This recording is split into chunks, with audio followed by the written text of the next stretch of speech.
자, 고인이 된 배인규 씨에 대한 이야기가 계속하여 의혹 제기가 쏟아지고 있습니다. 배인규 신남성연대 대표, 인천 자택에서 굉장히 좀 추락을 했다라는 얘기가 나왔는데, 자, 이제 보니까 좀 상세한 얘기가 나오고 있습니다. 분명히 초반에 발견이 됐다라고 했을 때는 이 인천에 위치한 이 고인의 여자친구와 함께 사는 아파트였다라고만 설명이 되어 있었거든요. 그래서 거기 베란다에서 발견이 됐다라고 했는데 알고 보니까 추락사였다. 굉장히 놀랍지 않을 수 없습니다. 왜냐하면 자세히 살펴보니 이런 추가 얘기가 있었던 거예요.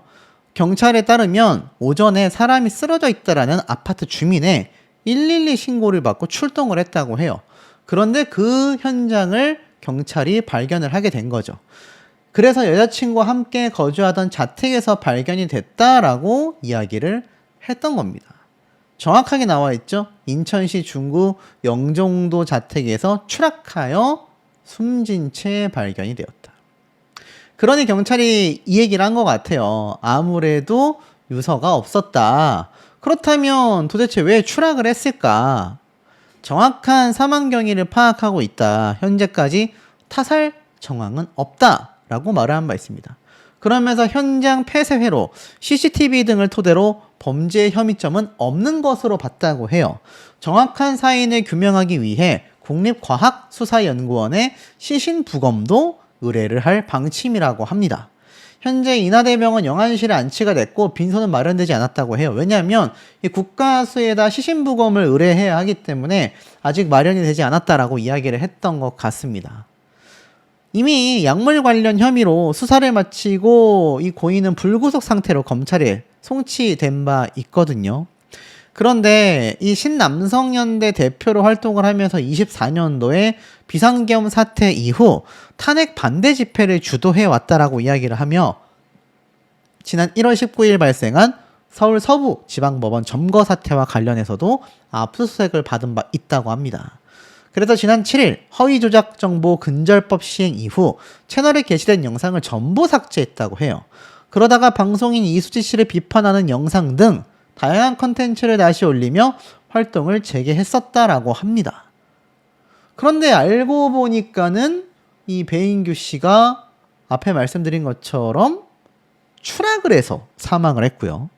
경찰이 CCTV까지 살펴봤다라는 겁니다. 지금 이 고인에 대한 애정을 갖고 계시던 분들은 이거 이상하다. CCTV 공개해라.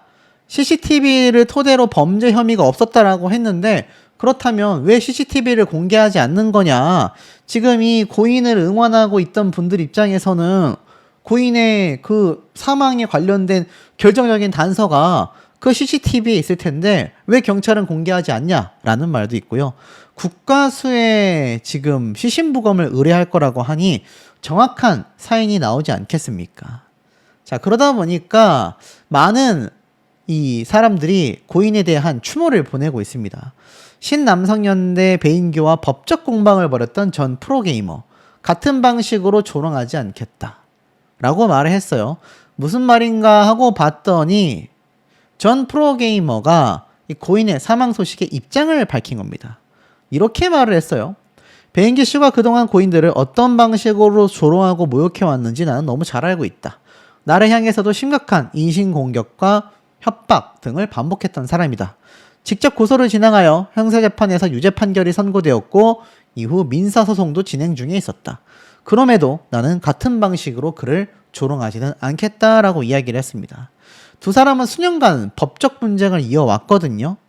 근데 어찌됐건 이 당사자가 제기한 손해배상 청구 소송에서 결국 고인에게 1,000만 원 전액을 배상하라는 판결을 받기도 했었다라는 겁니다. 자, 이와는 또 반대로 굉장히 놀라운 인연이 있는 사람이 한 명 있어요.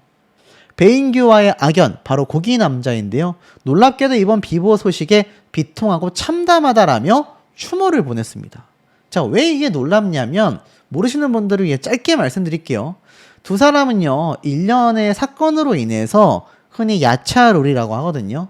맨손 격투를 하자라고 이야기를 한 바 있습니다. 이게 종종 방송인들 사이에서는 유행이라고 해요. 서로가 어떤 이념이 맞지 않거나 뭔가 답답한 심경이 있다 보니 아마 이 사태까지 갔겠죠? 그래서 이걸 수백 명 이상이 저는 라이브 방송을 시청한 걸로 알고 있습니다. 그래서 두 사람은 결국 흔한 말로 맞짱을 이렇게 펼치게 되었고, 이때 이제 배인규 씨가 운동을 좀 오래 했었다고 해요. 그래서인지 이 고기남자라고 하는, 이 오른쪽에 이제 고기남자라는 그 유튜버 분이거든요. 이분과 이제 격투가 시작됐는데 일방적으로 이기게 됩니다. 많은 펀치와 많은 킥을 통해서 이 고기남자라고 하는 유튜버가 사실 이런 격투 경험도 상당히 전무해 보이는 모습을 보이면서 그야말로 처참하게 패배를 했거든요. 근데 그 이후에 뭐 이 고기남자라는 분도 활동을 쉬다가 다시 활동을 재개했고, 두 사람은 이 사건 이후로는 별다른 접점은 없었던 걸로 제가 알고 있습니다. 근데 여러분 생각을 해보세요. 남자로서 수백 명이 지켜보고 있는 이 라이브 방송에 같은 방송인으로서 그렇게 일방적으로 당했다면 너무 자존심 상하지 않겠습니까? 그런데도 추모를 보냈다라는 겁니다. 내용을 볼게요. 자신의 채널에 이렇게 올렸습니다. 이미지에는 축하한다. 너가 이겼다. 배인규의 사망을 조롱하거나 두 사람의 과거 갈등과 연결짓는 댓글들이 캡처되어서 올라와 있었다. 고인의 별세를 두고 저에게 축하한다라는 식의 댓글이 달리고 있더라. 저는 지금 매우 비통하고 참담한 심정이다. 두 사람이 최근 과거의 갈등을 풀었다라는 사실도 공개를 했습니다. 앞에 말씀드렸던 그 맞짱 사건 이후 지난 6월 중순 고인이 나에게 먼저 연락을 줬다. 과거 자신에 대해 큰 오해를 했다며 직접 만나 사과하고 싶다고 했고 인천의 자택으로 자신을 초대했다고 합니다. 그래서 갔다고 해요. 갑작스러운 연락에 당황했지만 용기를 내어 아는 지인과 함께 찾아뵀다고 합니다. 그 자리에서 이 고인이 정말 진심으로 사과를 했고 그동안의 오해를 풀면서 서로에게 남아있던 감정도 모두 내려놓았다고 설명을 합니다. 한 사람의 죽음을 누군가의 승리나 축하할 일로 소비하지 말아주시길 부탁드린다. 고인에 대한 조롱, 모욕, 억측을 삼가해 주시고 마지막 가시는 길만큼은 조용히 애도해 주시길 바란다라며 성숙한 대처를 보였습니다. 이미 화해를 마친 만큼 고인의 사망을 자신의 승패로 연결 지어지지 말라라고 당부를 했고 이렇게 애도를 보낸 거죠. 앞서 말씀드린 것처럼 이렇게 한 복싱장에서 결투를 했고 난리가 났었습니다. 굉장히 조롱받았거든요. 그런데도 이 고기남자라는 분이 어찌 보면 대인배죠. 그래서 이렇게 또 고인의 사과를 받아줬고 고인도 진심으로 사과를 했고, 자 그러다 보니 이 고인을 응원하던 분들은 의아한 겁니다. 아니 최근까지 방송을 했었고 분명히 활동을 재개한다라고 했던 사람이 어떻게 사망을 하지? 몇몇 분들은 베란다에서 발견됐다라는 이야기 때문에 혹시 베란다에서 뭔가 밧줄 같은 걸 이용을 하여 안 좋은 선택을 했나?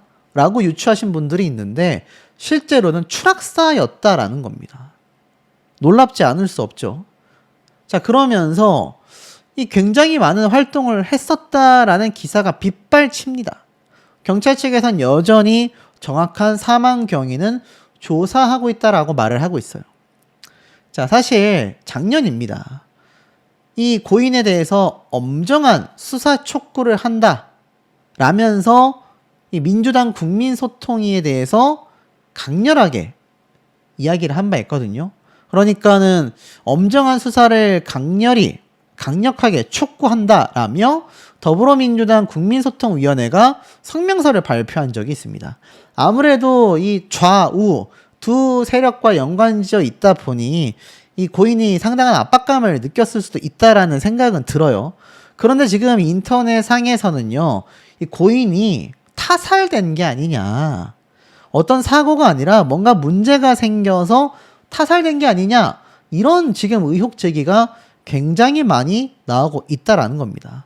자, 그도 그럴 것이 고인과 함께 평소에 인연이 있었던 지인들이, 절친들이요, 굉장히 당황하고 있다고 해요. 분명히 며칠 전 웃으면서 만났다. 이상한 낌새는 전혀 느낄 수 없었다라고 이야기를 한 것이거든요. 아시겠지만 제가 앞서 말씀드린 것처럼 이 고인이 최근 다시 방송 활동을 발표를 하면서 다시금 이 많은 자신의 시청자들 앞에 서겠다라고 말을 한 바 있습니다. 평소 친했었던 한 유튜버가 삼가 고인의 명복을 빈다며 힘들 때나 기쁠 때 서로 위로해주고 안부 인사를 나눠줬던 사람이다. 이번 달에만 4번을 만났다. 많은 대화를 나눴고 며칠 전까지 웃으며 내 매장에 놀러와 이야기도 나눴다. 제 나름대로 조건 없이 정말 열심히 챙겼던 동생이었는데 만날 때마다 이상한 행동이나 이상한 생각을 하는 것은 전혀 못 느꼈기에 정말 당황스럽고 안타깝다. 자세한 내용을 알고 있지만 이제는 고인이 되어버린 당사자를 위해 확실한 내용을 다른 유튜버가 정리 중이다. 그 내용을 전달할 예정이다 라고 밝히기도 했습니다.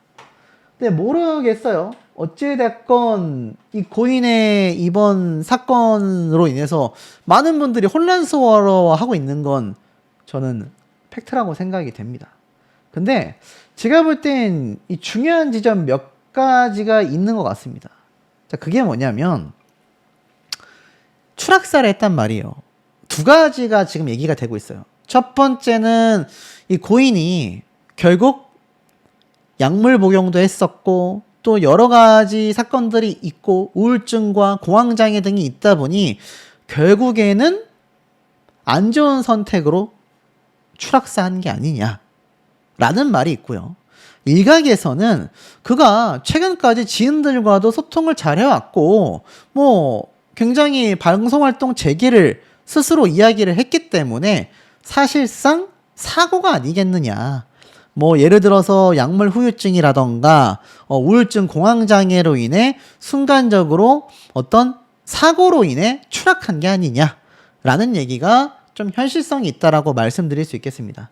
물론 일각에서는 이번 사건을 타살로 보는 분들도 있습니다. 타살됐다, 피살됐다 라는 분들도 있는데 CCTV 안에 그 내용이 담겨 있는 게 팩트라면 경찰이 그걸 공개할까라는 생각이 듭니다만 글쎄요. 아마 타살 정황으로 보기에는 지금까지 나온 정황만으로는 쉽지가 않다. 그럼에도 이 사건이 논란이 커지는 이유들을 좀 말씀드려 보겠습니다. 한 명의 대형 유튜버 배인규 대표가 숨진 채 발견이 된 건데요. 이혼 이후에 약물 투약 혐의까지 우울증이 겹치며 결국 이런 상황이 온 것이 아닌가라는 말이 많이 나오고 있습니다. 일명 신남성연대의 대표이자 71만의 구독자를 보유한 극우 성향의 유튜버 배인규 씨가 발견이 되어 경찰이 사망 경위를 조사하고 있다라는 기사가 나온 거죠. 바로 5일, 오늘입니다. 5일 경찰에 따르면 오전 8시 인천시 중구 영종도의 한 아파트에서 숨진 채 발견이 됐는데요. 향년 36세밖에 되지 않았습니다. 너무 어린 나이죠. 자, 이 고인의 시신은 현재 인하대병원 영안실에 안치가 되어 있고 빈소는 마련되지 않은 상태였습니다. 놀라운 건 현장에서는 유서가 발견되지 않았다고 해요. 그리고 이 고인의 시신이 발견된 장소가 여자친구와 함께 거주하던 자택에서 발견이 됐다라는 겁니다. 특히 경찰은 이 범죄 혐의점이 없는 것으로 보아 정확한 사망 경위를 조사하고 있다. 이렇게 발표를 했는데 정확한 위치는 이거였습니다. 여자친구와 함께 거주하던 자택 12층 베란다에서 발견이 됐다. 그러니까 아파트 12층의 베란다에서 발견이 됐다. 여러분, 베란다에서 왜 발견이 됐을까요? 우리가 이 부분을 좀 자세히 보아야 할 것 같습니다. 우선 이 배인규 씨는 배우자의 외도에 따른 이혼 소송이 있었고요. 약물 투약 혐의에 따른 형사사건이 겹치면서 우울증, 공황장애를 알아온 것으로 확인이 됐다고 합니다. 특히 지속적인 정신과 치료와 약물 복용에도 불구하고 작년에 이어 위기 상황이 지속된 것으로 보인다라고 했는데 실제로 이 고인은 바로 작년이죠. 인천 을왕리 해변에서 바다에 몸을 던졌다가 해양경찰에 의해 구조된 이력이 있다고 합니다. 참 이해가 되지 않는 부분은 사고 직전까지 이 고인은 자신의 개인 계정을 통해 방송 복귀를 선언했다고 해요. 아스팔트 현장 활동도 재개하겠다라고 예고를 했다고 합니다. 특히 남자와 여자의 갈등 현장에 내가 다시 앞서겠다 라고 밝혔는데 그 직후 전달된 사망 소식이다 보니 주변인들도 굉장히 충격을 금치 못하고 있는 상황이라고 합니다.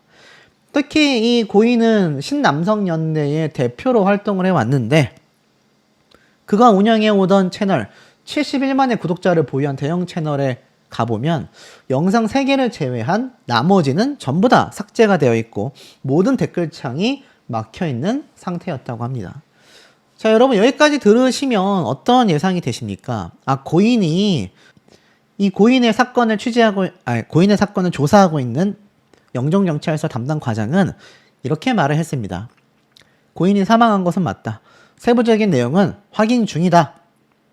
특히 타살 의혹을 받고 있을 만큼 굉장히 다각도로 체크를 하고 있는 것 같아요. 근데 이 고인의 행보가 심상치 않았다라는 것은 상당한 팩트인 것 같습니다. 왜냐하면 사건, 사고가 너무 많았어요.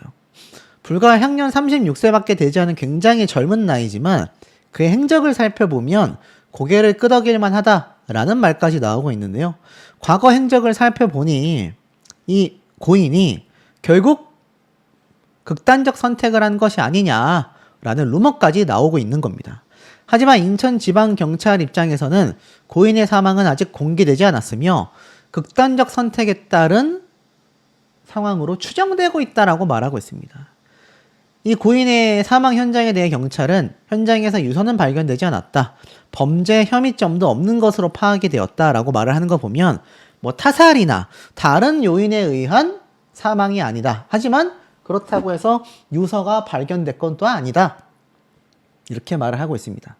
근데 고인의 행적을 보면 좀 심상치 않았습니다. 바로 작년에 약물 투약 혐의와 모친상까지 겹쳤기 때문인데요. 작년에 고인은 굉장히 어려운 시기를 보냈다고 합니다. 작년 4월 달에는 어머니가 별세를 했다고 해요. 그리고 그 다음 달 5월에는 약물 혐의가 적발이 되면서 그의 이 약물 문제가 사회적 논란이 되며 굉장히 난리가 났었다고 합니다. 당시 인천시 중구의 한 모텔에서 약물을 투약한 혐의로 경찰 수사를 받았는데 아마 그게 제가 볼 때는 요 당시 때의 기사가 굉장히 많이 나왔습니다. 보이시죠? 신남성연대 간부 배모 씨 약물 투약 혐의로 구속 심사 출석이라면서 이렇게 마스크를 쓰고 사실상 엄청난 조사를 받은 바 있기도 합니다. 자, 그러다 보니까 쉽지 않았던 거죠. 결국 윤석열 전 대통령이 구속 기소를 당했더라. 근데 그건 너가 집회를 안 해서 그렇다. 왜 대안도 없는 비난을 같은 진영에서 하는지 모르겠다. 왜 나 때문에 대통령이 구속됐다. 왜 나 때문에 이런 최악의 결과를 맞이했다라고 말하는지 모르겠다라고 말을 하면서 결국 자신은 이 집회를 하지 않겠다라고 말을 합니다. 사실 이때부터가 아마 굉장히 이 고인의 심경에 큰 영향을 줬던 것 같아요. 그러면서 또 자신이 화교 출신이다라고 주장하는 썰에 대해서 1억 내기를 하자. 내가 중국 돈을 받는다라는 말이 있던데 그렇게 해서라도 유명해지고 싶으면 너가 해라. 내 역할을 네가 해라. 난 안 하겠다. 이런 말을 당시에 하기도 했습니다. 그래서인지 아마 생활고적으로도 방송활동과 집회를 안 하다 보니 후원 같은 것도 끊겼을 가능성이 크죠. 그러다 보니까 이 고인은 점점 한창 활동하던 23년도에 비해서 아마 작년 25년도가 전체적으로 굉장히 힘들었을 것 같아요. 그래서인지 모르겠지만 이렇게 남녀 관련된 갈라치기, 혐오 조장에 앞서서 자기는 했다라고 말은 했지만 또 일각에서는 오히려 불을 지폈다라는 비판도 받아왔을 정도로 그의 행보는 굉장히 논란이 많았습니다. 그래서 최근에 보면 이 우파 진영 쪽에 관련된 완전한 정치인은 아니지만 정치와 관련된 방송인들의 사망사고가 계속하여 전달이 되고 있습니다. 어떤 내용인지 좀 말씀을 드려볼게요. 많은 분들이 한국정치조사협회 협회장을 지내고 있습니다. 그리고 리얼미터 대표이사로 있기도 하고 연세대학교 대학원에서 신문방송학을 전공하기도 했는데 알고 보니까 고인의 후배님이었던 거죠. 그래서 이 내용을 좀 살펴보면 제가 미처 전달드리지 못했었던 놀라운 내용들이 좀 숨어 있었습니다.